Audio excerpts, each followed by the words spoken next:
الموعود وشاهد ومشهود قتل أصحاب الأخدود النار ذات الوقود إذ هم عليها قعود وهم على ما يفعلون بالمؤمنين شهود وما نقموا منهم إلا أن يؤمنوا بالله العزيز الحميد الذي له ملك السماوات والأرض والله على كل شيء شهيد. ہر قسم کی حمد و ثنا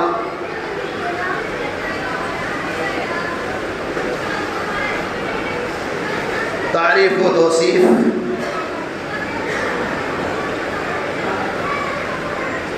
بڑائی اور بزرگی ثنا اور خوبی اللہ تبارک و تعالی کے لیے ہے، جس رب العالمین نے ہمیں اور آپ کو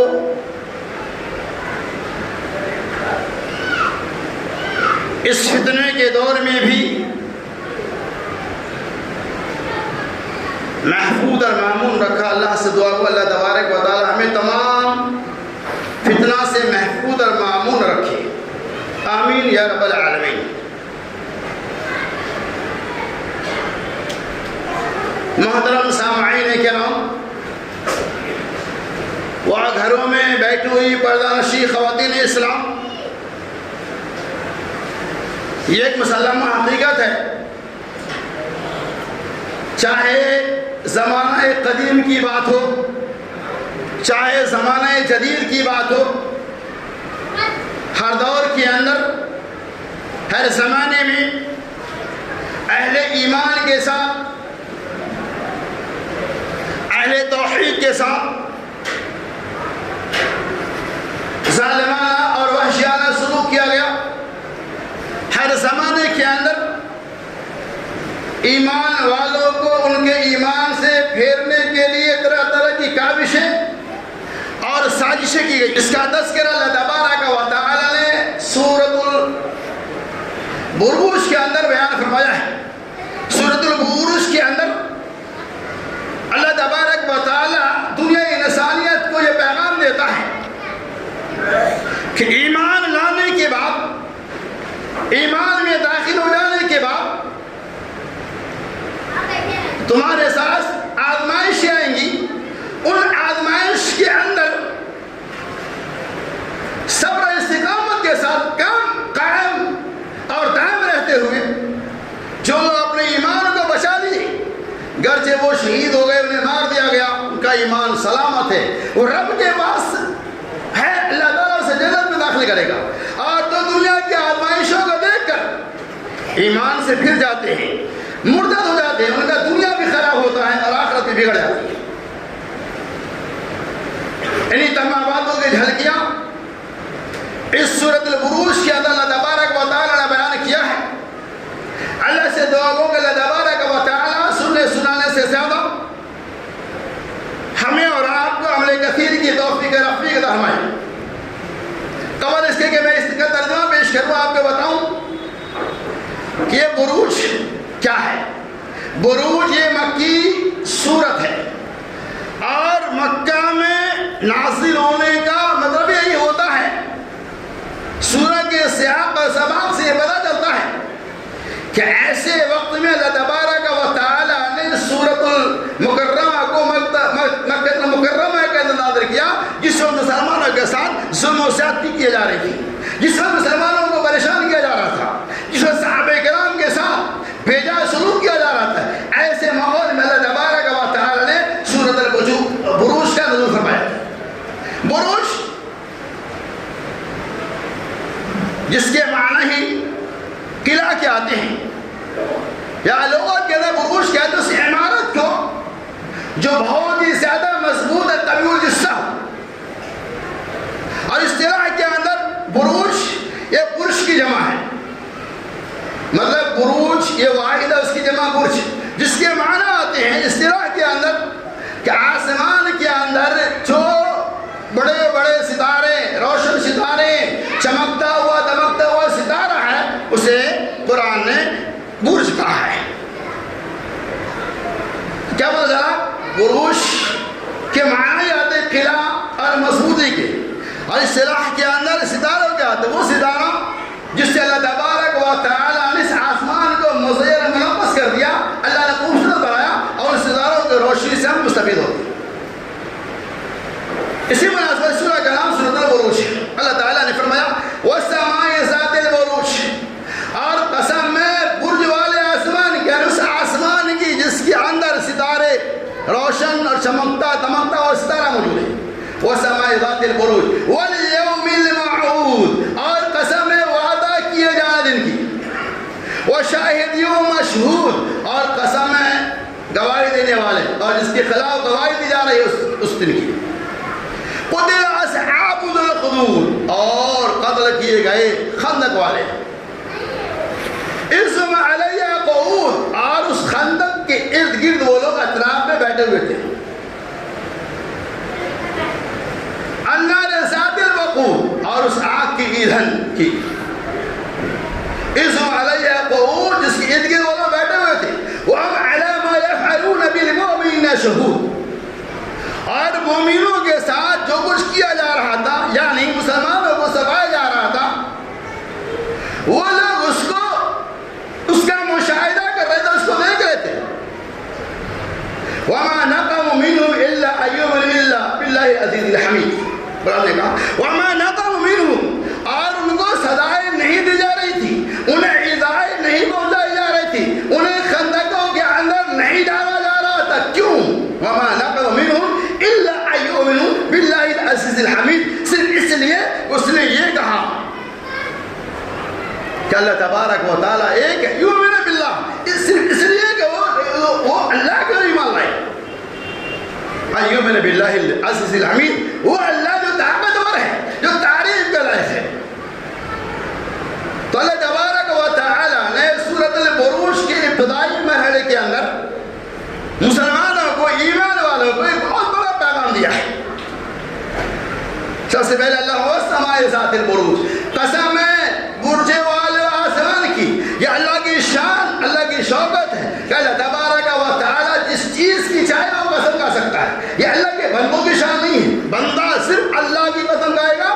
دنیا میں کسی بھی چیز کی قسم کھانا بندوں کے لیے جائز نہیں، اللہ کی شان ہے۔ وَالسَّمَاءِ ذَاتِ الْبُرُوجِ وَالْيَوْمِ الْمَوْعُودِ، وعدہ کیے جائے دن کے، یعنی مراد قیامت کے دن۔ وَشَاهِدٍ وَمَشْهُودٍ، حاصل گواہی دینے والے اور جس کے خلاف گواہی دیے جائیں گے۔ ایک مراد یہ کہ میدان عرفات میں اللہ قائم کرے گا، میدان محشر کو قائم کرے گا، تو وہاں سارے لوگ جس کے خلاف گواہی دی جا رہی وہ بھی موجود ہوگا، اور جو گواہی دے رہا وہ بھی موجود ہوگا۔ قتل اصحاب الأخدود، اور قتل کیے گئے، مارے گئے خندق والے۔ اللہ تبارک و تعالیٰ نے اس واقعہ اصحاب الأخدود کے اندر ہمیں اور آپ کو یہ درس دیا ہے کہ دنیا میں جو لوگ بھی ایمان لاتے ہیں، اس زمانے کے اندر بھی، اس زمانے کے اندر بھی، ان کے خلاف اس وقت کے قانون کے مطابق اس بادشاہ کی طرف سے پروپیگنڈے پھیلائی جاتی ہے، اس بادشاہ کی طرف سے جس کا ادوار، جس کا دور ہوتا ہے، جس کی حکومت ہوتی ہے، ایمان والوں کے خلاف مختلف طرح کے الزامات لگا کر انہیں گرفتار کیا جاتا ہے، اور اگر وہ بادشاہ کے سامنے توحید کا تذکرہ کرتا ہے تو بادشاہ اپنی شان کے خلاف سمجھتے ہوئے اسے کڑی سے کڑی سزا دینے کا حکم دیتا ہے۔ آج زمانے کے اندر بھی آج یہ چیز موجود، اللہ تعالیٰ ان لوگوں کی ناپاک سازش سے ہمیں بھی، اہل ایمان کو بھی اور دنیا کے علماء کرام کو بھی محفوظ اور معمول رکھے۔ تو سورۃ البروج کے اللہ نے فرمایا کہ وَمَا نَقَمُوا مِنْهُمْ، واقعہ اس طرح سے ہے، اس واقعہ کو امام مسند احمد رحمہ حضرت صحیح رضی اللہ تعالیٰ حدیث ہے، مسند احمد کے اندر روایت موجود ہے، اور امام ترمذی رحمۃ اللہ علیہ نے اس روایت کو ترمذی شریف جلد نمبر 2 صفحہ نمبر 616 کے اندر بھی تذکرہ کیا ہے، امام نسائی وغیرہ نے تذکرہ کیا، اپنی تفسیرات ابن کثیر کے اندر موجود ہے۔ اس سورہ کے اندر آخر اللہ تبارک و تعالیٰ نے ہمیں کیا پیغام دیا اور کس بنیاد پر اللہ رب العالمین سورہ کا نام سورہ اصحاب الأخدود یعنی خندق والا سورہ گڑھا والا سورہ قرار دیا۔ آئیے تو ہم تفصیل دیکھتے ہیں پھر آگے بڑھتے ہیں۔ حضرت ابو صہیب کہتے ہیں کہ رسول اللہ صلی اللہ علیہ وسلم نے ایک مرتبہ ایک بادشاہ کا تذکرہ کیا اور کہا کہ گزشتہ زمانہ ایک بادشاہ تھا جن کے پاس ایک کاہن تھا، ایک جادوگر تھا، اور اس بزرگ نے، اس جادوگر نے بادشاہ سے یہ کہا، اصل دیکھیے کہ اس واقعہ کے اندر پیغام عبرت کیا ہے ہمارے لیے، کہ کس طرح سے ایمان والوں کو پھنسایا جاتا ہے اور اہل ایمان والے اپنے ایمان پر کس طرح سے صبر استقامت کا ثبوت پیش کرتا ہے۔ اس جادوگر نے کہا بادشاہ سلامت، آپ میری عمریں ہیں، آخری مرحلے میں پہنچ چکے ہیں، یعنی میں اب جانے والا ہوں، میرے پاس جو علم ہے میرے بعد اس کا حل کون ہوگا؟ یعنی آپ کو ایسا ذہین بچہ مجھے دیجئے جس بچے کو میں یہ تعلیم دوں اور میرے بعد یہ علم اس بچے کے پاس موجود رہے۔ بادشاہ تو تھا، اس نے ایک لڑکے کا انتخاب کیا جو بڑا ذہین ہوشیار اور چالاک، اللہ نے اسے ذہین بچہ بنایا تھا۔ دیکھیے اللہ تعالیٰ ایمان کیسے اہم ہے۔ انتخاب کر لیا اور کہا کہ آج سے اس جادوگر کے پاس تمہیں علم سیکھنا ہوگا۔ بادشاہ کا کام تیار ہو گئے۔ بالاختصار یہ کہ وہ نوجوان جو جادوگری کا علم سیکھنے کے لیے بادشاہ کے پاس جایا کرتا تھا، اسی راستے میں ایک راہب بھی اپنا دین اسلام، دین کی باتیں پھیلاتا تھا، اور وہ نوجوان جب گزرتا تو اس کے بعد تھوڑا بیٹھ جاتا، دھیرے دھیرے بیٹھنے لگے، اور اس کے بعد جو علم تھا وہ بھی سیکھنے، دین اسلام بھی سیکھنے لگے، اور بادشاہ کے پاس جو جھوٹا دین تھا، بادشاہ کے بعد جو جادوگری والا دین تھا، اس دین کو بھی جادوگری کا علم بھی سیکھنے لگے۔ بہرحال اس طرح کا معاملہ چلتا رہا۔ ظاہر سی بات ہے کہ ایک آدمی دو جگہ ڈیوٹی کرے گا، تاخیر ہو جائیں گی۔ جب جادوگر کے پاس جاتا گھر میں لے، گھر کے پاس جادوگر کے پاس بہرحال معاملہ چلتا رہا، اور اپنے ماں باپ سے بھی، جادوگر سے بھی باتیں وہ سنتا رہا۔ وہ کہتے ایک دن میں نے اس کا تذکرہ اپنے استاد محترم راہب سے کیا کہ راہب میں کیا کروں، میرے ساتھ بڑا معاملہ ہے، جب میں آپ کے پاس سے جاتا ہوں تو وہاں تاخیر ہو جاتی ہے، اور وہاں سے آتا ہوں پھر گھر جاتا ہوں، گھر تاخیر ہو جاتی ہے، گھر پہ بھی مار پڑتی ہے مجھے، اور وہاں جو جادوگر ہے وہاں بھی مجھے ڈانٹ پھٹکار پڑتی ہے، کوئی ایسا راستہ بتائیے جو میرے لیے مفید ہو۔ اس راہب نے کہا ٹھیک ہے، گھر جانا نا، تاخیر ہو جائے، گھر پہ یہ کہنا کہ جادوگر کے پاس تاخیر ہو گئی، اور جب وہاں تاخیر ہو جائے تو اسے یہ کہنا کہ گھر میں مجھے تاخیر ہو گئی۔ بہرحال ایک نسخہ بتایا اور اس پہ وہ عمل کرتا رہا، معاملہ چلتا رہا۔ دیکھیے اللہ تبارک و تعالیٰ کس طرح سے جب بندہ مومن اللہ تبارک و تعالیٰ کے دین کے طرف مائل ہوتا ہے اور دل طبعی اور دل کی گہرائی سے دین اسلام کو سیکھنا چاہتا ہے اور دین سے اسے حقیقی محبت ہو جاتی ہے، تو گرچہ آپ کتنے بھی علم و فنون کو حاصل کر لو کوئی بات نہیں، دین اسلام اگر آپ کے اندر موجود ہے تو سارے دین میں دین اسلام کا غلبہ ہوا۔ اس لیے کہا جاتا ہے بچوں کو انگلش میڈیم میں پڑھاؤ کوئی بات نہیں، لیکن دین سے دور مت رکھو، اسے دین بھی سکھاؤ تاکہ دین سیکھا ہوا رہے گا۔ انگریزی تعلیم میں سیکھے گا، پڑھے گا تو وہ تعلیم اس کے اوپر غالب نہیں آ سکتا ہے۔ بہرحال دونوں تعلیم شروع کریں۔ ایک دن کا معاملہ ہے کہ راستے میں ایک عجیب و غریب جانور، ہیبت ناک جانور، بعض روایت کے موجود شیر کا تذکرہ آیا ہے، بعض لوگ صاحب کہتے ہیں، بہرحال ایک ہیبت ناک خوفناک جانور پڑا ہوا تھا، آمد و رفت کا راستہ منقطع ہو چکا، بند ہو چکا تھا۔ وہ نوجوان وہاں پہنچا، دیکھا دونوں طرف جمع غفیر ہے، بھیڑ لگی ہوئی ہے، معاملہ بڑا بڑا، اب کیا ہوگا؟ کہا اچھا موقع ہے، ہم دین اسلام کی آزمائش کریں گے، امتحان لیں گے یہ دین سچا ہے جھوٹا۔ کہا ٹھیک ہے۔ اس نے کنگا ایک پتھر کا ٹکڑا اٹھایا اور کہا اے رب العالمین، اگر راہب کا دین سچا ہے، اے خدا برحق تیرا دین اگر سچا ہے، اس پتھر کو میں تیرے نام اسلام کے آزمائش کے لیے مارتا ہوں۔ اگر وہ راستہ، وہ جانور، زہریلا جانور، ہیبت ناک جانور کی موت اس پتھر کے ذریعے واقع ہو جاتی ہے تو میں اقرار کر لوں گا کہ دین اسلام سچا دین ہے، راہب کا دین سچا دین ہے۔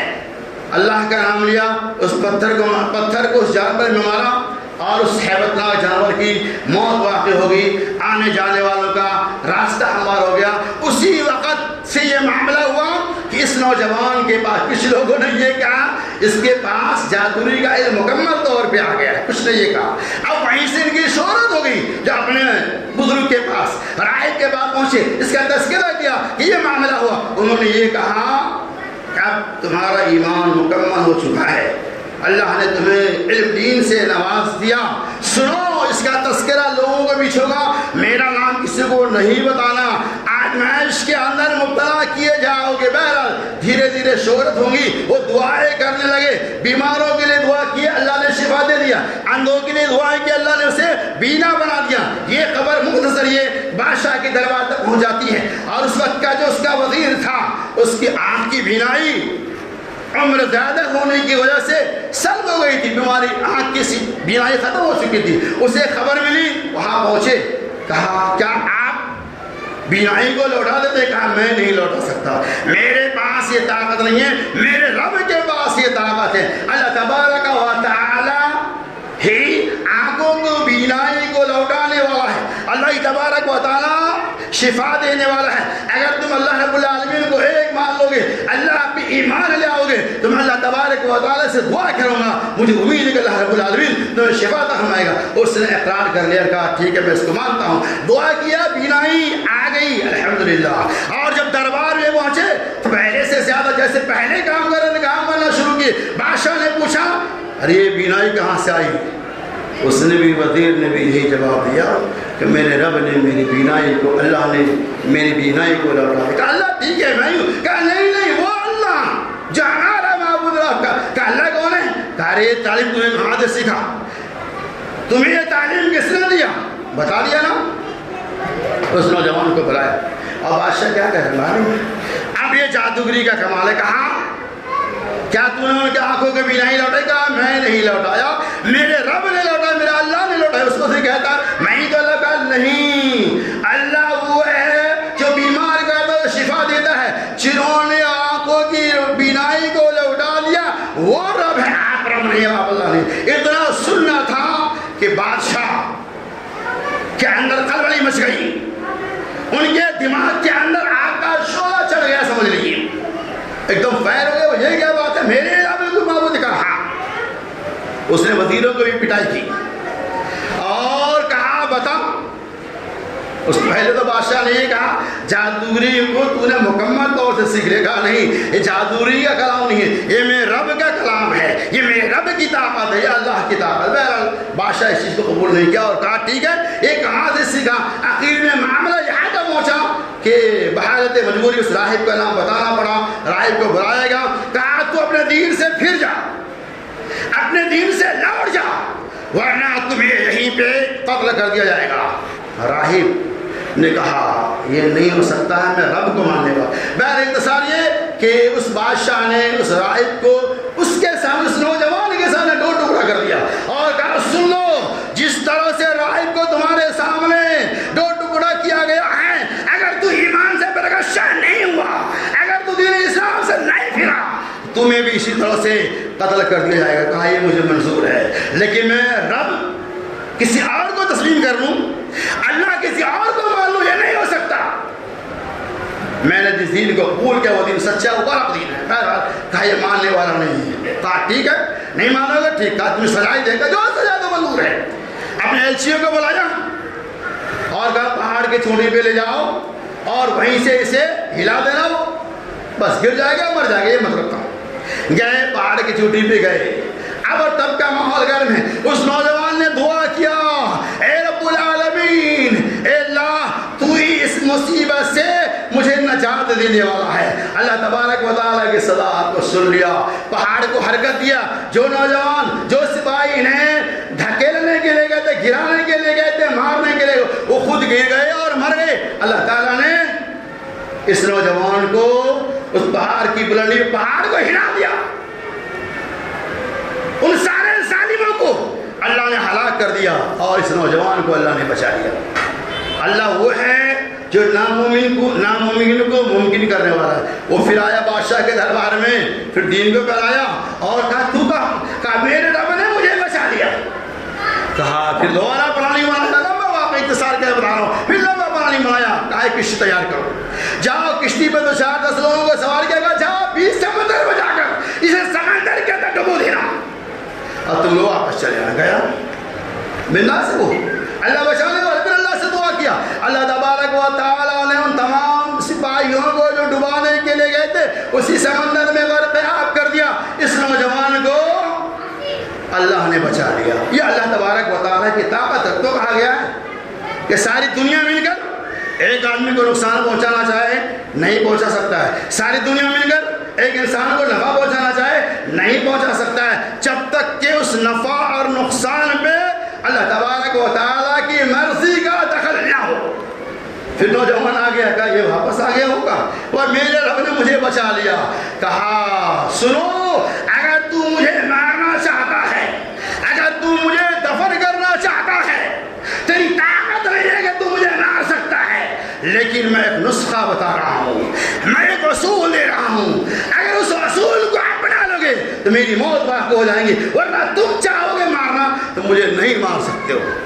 اس بادشاہ نے کیا کہا, ترمذی کی روایت موجود ہے, بادشاہ نے کیا کہا, ہاں بتا وہ چیز کیا ہے, فوراً تیار کر. کہا سنو, اگر تم مجھے مارنا چاہتے ہیں ایک وسیع و عریض میدان کو اندر ایک بڑا مجمع بناؤ, بڑے مجمع کا انتخاب کرو اور پوری جماعت بڑا قافلہ جمع غفیر وہاں موجود ہو. پھر کہا اس کے بعد مجھے کھجور کے درخت پہ چڑھا کر مجھے سولی پہ چڑھا دو, اور اس کے بعد کیا کرنا, میرے ترکش سے تیر کو نکالنا, میرے کمان سے تیر کو نکالنا. اور کیا کہا, اصل پوائنٹ یہ موجود ہے, کہا یہ کہنا بسم اللہ رب حاصل غلام, میں اس نوجوان کے رب کے نام سے شروع کرتا ہوں. بسم اللہ رب حاصل غلام کا لفظ استعمال کرنا تو میری موت اور تیر مجھے مارنا, تیر مجھے لگے گی, میرے موت ہو جائیں گی. اس کو پڑھنا ضروری. بادشاہ کو مارنا تھا, لیکن وہ کیا چاہیے ظالم کو کیا معلوم کہ نتائج کیا ہونے والا ہے. اس میدان میں جہاں پتہ نہیں کتنے لوگ موجود رہے ہوں گے واللہ اعلم, نسخہ اپنایا بسم اللہ رب حاضر غلام کا. جیسے اتنا کہنا تھا تیر مارا, نوجوان کی موت ہو گئی. اسی مجمع کے اندر صدا آنے لگی کہ میں یہ نوجوان کا دین سچا تھا, اس نوجوان کے رب کے اوپر ہم لوگ ایمان لاتے ہیں. کیا پتہ چلا, بادشاہ بخلا گئے کہ یہ کیا معاملہ ہوا. میں تو سوچا اس کا معاملہ ختم ہے, معاملہ تو بگڑ گیا. ایک مجمع کے بہت بڑی تعداد نے یہ کہا میں اس نوجوان کے رب کے اوپر ایمان لاتا ہوں, جس رب کے نام کو لے کر اس نوجوان کی شہادت ہوئی ہے. اب بادشاہ بخلا گئے. اب انہوں نے کیا کہا, انہوں نے کہا اب سارے لوگ پورے شہر کے اندر پورے محلے میں خبر نہیں مچ گئی. اس وقت 4-6 لوگ تھے, اب ہزاروں کی تعداد میں لوگ اس کے دین کو فٹافٹ قبول کرنے لگے. کہا یہ دین سچا ہے. بادشاہ نے کیا کہا, پورے محلے کے اندر شہروں کے اندر اعلان کرا دیا, خندقیں کھدوائی جائے, گڑھا کھدوائی جائے, زمین کے اندر زمین کو کھودا گیا اور اس کے اندر لکڑیاں رکھی گئی, یعنی آگ کا شعلہ اس میں بہکایا گیا, آگ کو گرم کیا گیا اور کہا گیا جو لوگ بھی اس نوجوان کے دین کو قبول کیا ہے پھر جاؤ, ورنہ اس خندق کے اندر تمہیں ڈال دیا جائے گا. اور اس نوجوان کی موت اسے تو دفن کر دیا گیا. اور 1-2 خندقیں نہیں, ہر محلے میں الگ الگ خندقیں کھدوائی گئی. اور اس نوجوان کو اور جو لوگ ایمان سے نہیں پھرے, یہ کہا گیا سلگتی ہوئی داغتی ہوئی النار ذات الوقود, کہ آگ کی ایندھن, آگ اس پہ جو اس کا ایندھن کو تیز کرنے والا, کہ اس آگ کے اندر اس شعلے میں تمہیں ڈال دیا جائے گا, ورنہ ایمان سے پھر جاؤ. قرآن نے اس کا نقشہ کھینچا. قرآن نے کیا کہا, قرآن نے کیا کہا, وَشَاءَ وَشُقُودِ الْأَصْحَابُ الْوَقُودِ النَّارِ ذَاتِ الْوَقُودِ عَلَيْهَا قُعُودٌ. اور اطراف میں لوگ بیٹھے ہوئے تھے, اس خندق کے بعد بیٹھ کر مزہ لے رہے تھے. جو ایمان لے آئے اور قائم رہے, نہیں پھر اسے اس آگ کے شعلے میں ڈال دیا گیا, اور جو پھر گئے اسے بچا لیا گیا. تو قرآن نے کیا کہا کہ جو لوگ وہاں بیٹھے ہوئے دیکھ رہے تھے, مزہ لے رہے تھے, کہا کہ انہیں اذن علی قعود وہم علی ما یفعلون بالمؤمنین شہود، اور ایمان والوں کے ساتھ اللہ کے اوپر ایمان لانے والوں کے ساتھ جو ظلم کیا جا رہا تھا اس کھندق کے اندر ڈالا جا رہا تھا، یہ لوگ بیٹھ کر مشاہدہ کر دیکھ رہے تھے۔ قرآن آگے بڑھ گیا، ان الذین فضلوا المؤمنین والمؤمنات ثم لم يتوبوا فلهم عذاب جہنم ولهم عذاب الحریق۔ اللہ تعالیٰ نے فرمایا ان الذین فضلوا المؤمنین، بے شک وہ لوگ جنہوں نے اللہ پر ایمان لائے، ان الذین فضلوا المؤمنین والمؤمنات ثم فضل الذین، وہ لوگ مردوں میں سے عورتوں میں سے جو اللہ پر ایمان لایا انہیں ستایا گیا، انہیں فتنے میں مبتلا کیا گیا، اور اگر وہ لوگ اس سے پہلے یعنی موت سے پہلے اگر توبہ نہیں کی اپنے ظلم سے، اپنے اس ظالمانہ حرکت سے، اللہ تبارک و تعالیٰ ایسے لوگوں کے لیے جہنم کی دردناک عذاب کو تیار کر رکھا ہے، اللہ تعالیٰ اسے جہنم میں ڈال دے۔ اس واقعہ اسی مناسبت سے چونکہ انہوں نے خندق کے مختلف مقامات پہ کھدوائی تھی، اسی کی مناسبت سے اللہ تبارک و تعالیٰ نے سورہ نام سورہ اصحاب الاخدود رکھا، یعنی خندق والے کا واقعہ۔ تو کیا پتہ اس واقعہ کے اندر کیا پیغام اللہ نے دیا کہ وہ جو ایمان لائے ان کے ساتھ ان لوگوں نے زیادتیاں کی، ان کو ستایا، انہیں دھمکیاں دیا، اور جن لوگوں نے ان کی دھمکی کو قبول نہیں کیا انہیں اس خندق کے اندر ڈال بھی دیا گیا۔ لیکن اللہ تعالیٰ جسے بچانا چاہے تو خلاصہ کلام یہ تھا کہ اس کے اندر حکمت تھی، بسم اللہ رب حاضر غلام، اس لڑکے کے اس نوجوان کے رب کے نام سے میں شروع کرتا ہوں۔ مطلب اس کے اندر توحید کا پیغام ہے، دنیا انسانیت کو جاتے ہوئے میں اس دنیا سے رفاقت کرتے ہوئے میں تمام مجمع کو یہ پیغام دیتا ہوں، اس کائنات کے اندر رب صرف ایک ہی ہے، اللہ صرف ایک ہی ہے، اللہ کے علاوہ کوئی معبود نہیں، اور ان کی باتوں کو گرچہ وہ دنیا سے چلے گئے، ایک جان گئے اس میدان کے اندر، لیکن ہزاروں لوگوں کو اللہ تبارک و تعالیٰ نے اسلام کی نعمت سے سرفراز کیا۔ کیا پتہ چلا؟ ایمان والوں کے ساتھ، توحید والوں کے ساتھ ہر زمانے میں